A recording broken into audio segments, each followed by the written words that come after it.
سلسلہ ہدایت قرآن، سنت اور اہل بیت علیہم السلام میں خوش آمدید۔ آج ہم قرآن مجید کی ایک بہت ہی منفرد صورت یعنی سورۃ الحدید پر بات کریں گے۔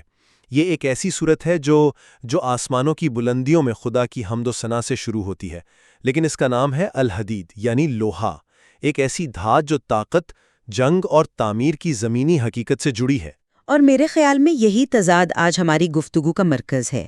سوال یہ پیدا ہوتا ہے کہ سورۃ الحدید کا اصل پیغام کیا ہے؟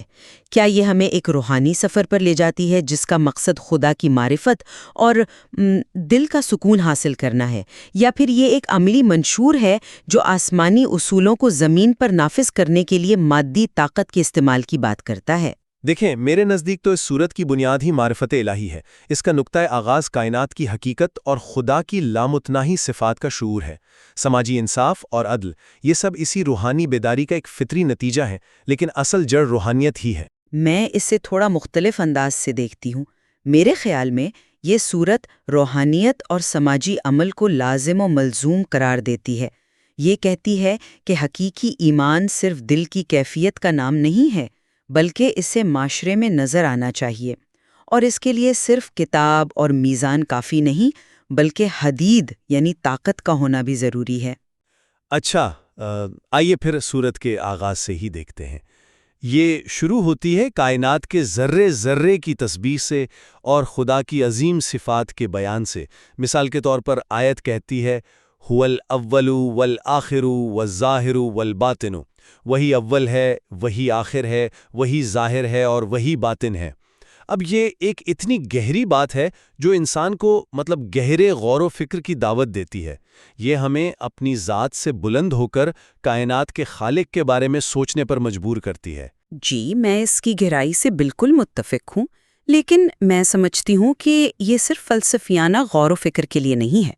جب سورت یہ کہتی ہے کہ لہو ملک السماواتی والارض، یعنی آسمانوں اور زمین کی بادشاہی اسی کی ہے، تو یہ ایک سیاسی اور معاشی بیان بھی ہے۔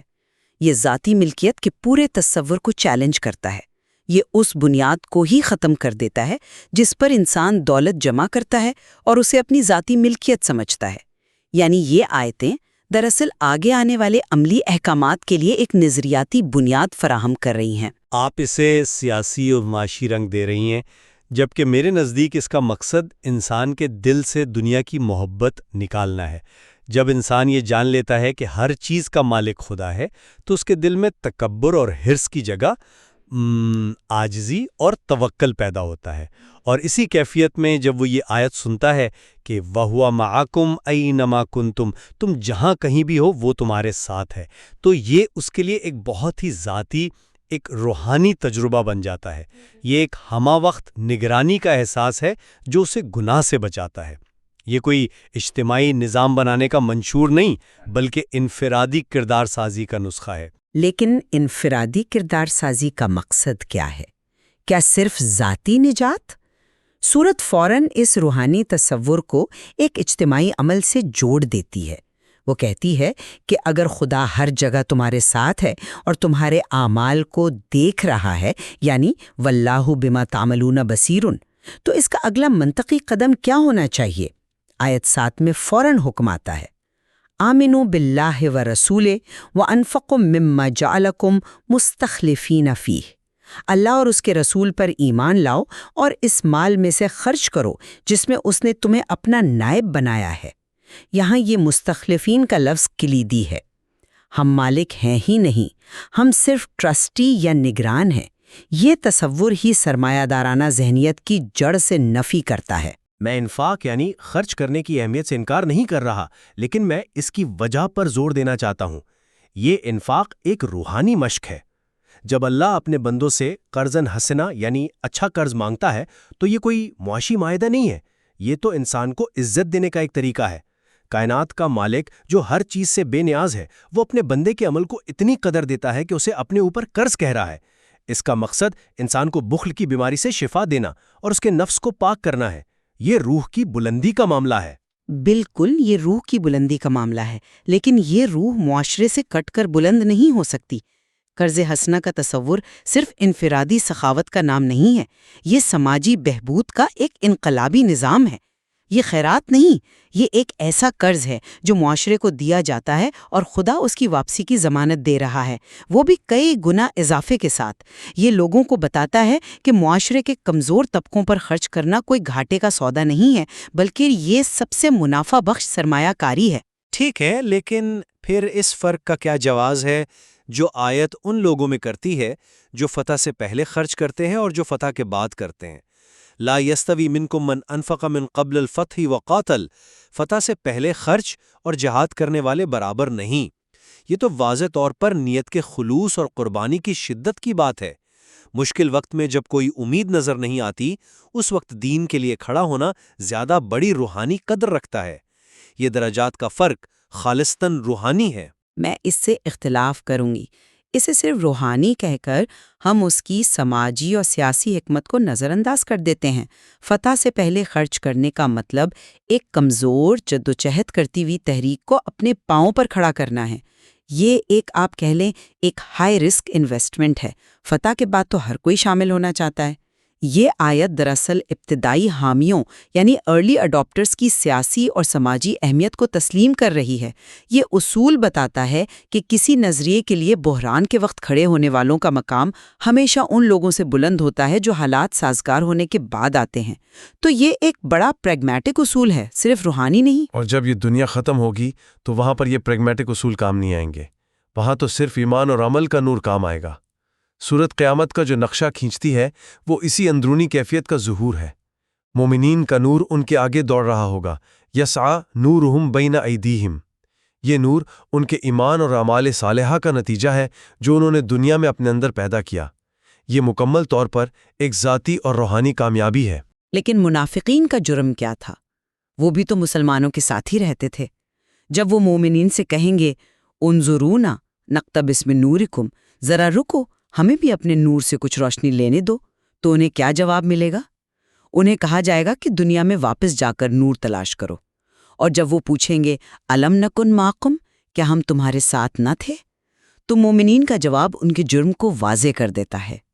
بلا ولکنکم فتنتم انفسکم وتربصتم وارتبتم، ہاں تم تھے لیکن تم نے اپنے آپ کو فتنے میں ڈالا، تم انتظار کرتے رہے اور تم نے شک کیا۔ یہ تربص یعنی انتظار کرنا، یہ دیکھنا کہ اونٹ کس کروٹ بیٹھتا ہے، یہ ایک سیاسی جرم ہے۔ یہ ایک تحریک سے غیر مخلص ہونے اور مشکل وقت میں اس کا ساتھ چھوڑ دینے کا جرم ہے۔ یہ صرف ذاتی گناہ نہیں، یہ اجتماعی غداری ہے۔ نہیں، آپ ہر چیز کو اجتماعی اور سیاسی زاویے سے دیکھ رہے ہیں۔ میرے لیے تو اس صورت کا دل آیت 16 ہے، ایک ایسی آیت جو براہ راست دل پہ اثر کرتی ہے۔ الم یان للذین آمنوا ان تخشع قلوبہم لذکر اللہ وما نزل من الحق، کیا ایمان لانے والوں کے لیے ابھی وہ وقت نہیں آیا کہ ان کے دل اللہ کے ذکر اور اس حق کے لیے نرم ہو جائیں جو نازل ہوا ہے؟ یہ ایک جھنجھوڑ دینے والی پکار ہے۔ یہ سیاست کی بات نہیں کر رہی، یہ معاشیات کی بات نہیں کر رہی، یہ براہ راست دل کی کیفیت کی بات کر رہی ہے۔ یہ روحانی غفلت کے خلاف ایک انتباہ ہے۔ میں مانتی ہوں کہ یہ آیت بہت طاقتور ہے اور دل کو جھنجھوڑتی ہے، لیکن سوال یہ ہے کہ دلوں کے نرم ہونے کا نتیجہ کیا ہونا چاہیے؟ کیا صرف یہ کہ انسان گوشہ نشین ہو کر اللہ اللہ کرے؟ سورت اس کا جواب خود دیتی ہے۔ اسی تسلسل میں آگے چل کر آیت 25 میں انبیاء کو بھیجنے کا حتمی مقصد بیان کیا گیا ہے۔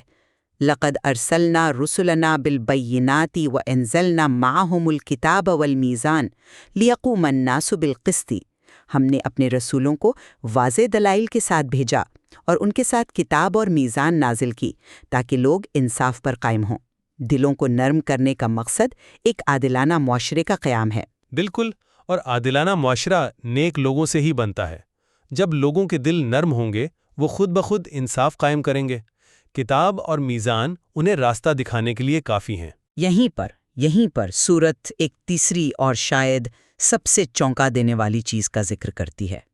کتاب اور میزان کے فوراً بعد کہا گیا اور ہم نے لوہا اتارا جس میں شدید طاقت بھی ہے اور لوگوں کے لیے فائدے بھی ہیں۔ یہ محض اتفاق نہیں ہے، یہ اس بات کا اعلان ہے کہ صرف نظریات یعنی کتاب اور اخلاقیات یعنی میزان سے انصاف قائم نہیں ہوتا۔ انصاف کے نفاذ کے لیے اور اسے قائم رکھنے کے لیے حدید یعنی ریاستی طاقت اور دفاعی قوت کی بھی ضرورت ہوتی ہے۔ دلوں کی نرمی کو معاشرے کی ٹھوس حقیقت میں بدلنے کے لیے طاقت ایک لازمی جزو ہے۔ مجھے لگتا ہے کہ آپ حدید کے علامتی معنی کو اس کے لغوی معنی پر زیادہ محمول کر رہی ہیں۔ یہاں طاقت سے مراد دلیل کی طاقت، ایمان کی مضبوطی بھی ہو سکتی ہے۔ ضروری نہیں کہ اس سے مراد تلوار یا ریاستی جبر ہی ہو۔ عیسائیوں کی رہبانیت پر جو تنقید ہے وہ بھی اسی طرف اشارہ کرتی ہے کہ دین دنیا سے فرار کا نام نہیں، لیکن اس کا مطلب یہ نہیں کہ دین طاقت کے استعمال کا نام ہے۔ لیکن سورت نے خود ہی لوہے کی صفت بأسٌ شدید یعنی شدید طاقت بیان کی ہے۔ یہ روحانی طاقت کی بات نہیں ہو رہی، یہ واضح طور پر مادی طاقت کی طرف اشارہ ہے۔ اور رہبانیت پر تنقید بھی میرے نقطۂ نظر کو تقویت دیتی ہے۔ رہبانیت ہے کیا؟ یہی نا کہ سماجی ذمہ داریوں سے فرار ہو کر ذاتی نجات کی فکر کرنا۔ قرآن کہہ رہا ہے کہ یہ ہمارا راستہ نہیں، ہمارا راستہ یہ ہے کہ دنیا میں رہو، معاشرے کی تعمیر کرو، اور اگر انصاف کے قیام کے لیے طاقت کا استعمال ضروری ہو تو اس سے بھی گریز نہ کرو۔ آخر میں میرے لیے سورۃ الحدید کا خلاصہ یہ ہے کہ یہ ایک روحانی سفر ہے جو خدا کی معرفت سے شروع ہوتا ہے اور اس کے ذکر سے نرم ہونے والے دل پر ختم ہوتا ہے۔ اس سفر کا مقصد دنیا کی حقیقت کو پہچاننا اور آخرت کی تیاری کرنا ہے۔ سماجی انصاف اور عدل اس روحانی سفر کے ثمرات ہیں، منزل نہیں۔ جب انسان کا باطن درست ہو جاتا ہے تو اس کا ظاہر خود بخود سنور جاتا ہے۔ اور میرے نزدیک یہ صورت اسی دوئی کو ختم کرتی ہے۔ یہ کہتی ہے کہ باطن اور ظاہر، روحانیت اور سماجی عمل الگ الگ نہیں ہیں۔ ایک ایسی صورت جو خدا کی لامحدود صفات سے شروع ہو، اس کا نام لوہا جیسی ٹھوس، مادی اور طاقتور چیز پر رکھنا ایک بہت گہرا پیغام ہے۔ اور وہ پیغام یہ ہے کہ خدا پر ایمان کا تقاضا ہے کہ زمین پر انصاف قائم کرنے کے لیے کھڑے ہو جاؤ، اور اس مقصد کے لیے صرف دعا اور نصیحت نہیں بلکہ کتاب، میزان اور حدید یعنی قانون، اخلاقیات اور طاقت تینوں کا استعمال کرو۔ اصل سوال یہ نہیں کہ روحانیت پہلے یا سماجی عمل، بلکہ یہ کہ حقیقی روحانیت سماجی عمل کے بغیر ناممکن ہے۔